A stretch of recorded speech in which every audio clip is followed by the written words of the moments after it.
Hi, I'm Robert Osborne.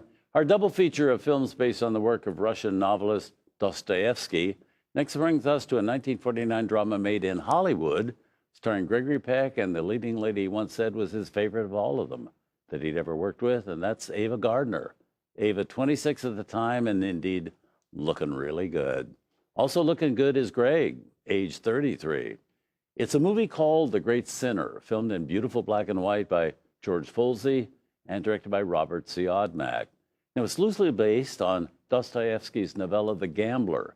Its screenplay co-written by Christopher Isherwood, author of Cabaret, also incorporating several of Dostoyevsky's own real-life experiences into the storyline.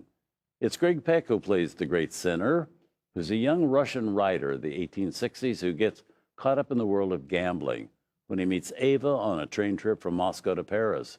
He soon learns Ava and her father, played by the great Walter Huston, are addicted to games of chance.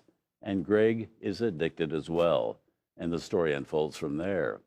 This is, by the way, the first film Gregory Peck and Ava Gardner made together. Two more would follow: The Snows of Kilimanjaro in 1952 and On the Beach in 1959. The two of them became lifelong friends. Nothing more than that, though. Ava always kind of bristled at the fact that some people couldn't fathom that a man and woman could be pals without physical elements being involved, and Greg agreed with that. In this first Gardner-Peck outing, they're joined by a really fine supporting cast.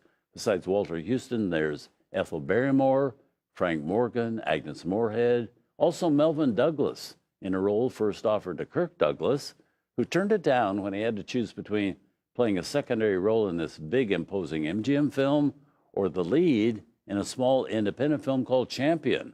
Well, he chose Champion. That turned out to be one of the smartest decisions of his life, because Champion turned out to be a surprise mega hit, brought Kirk Douglas an Oscar nomination, and made him a huge star after he'd been acting in 7 movies in which he hadn't really created any excitement at all.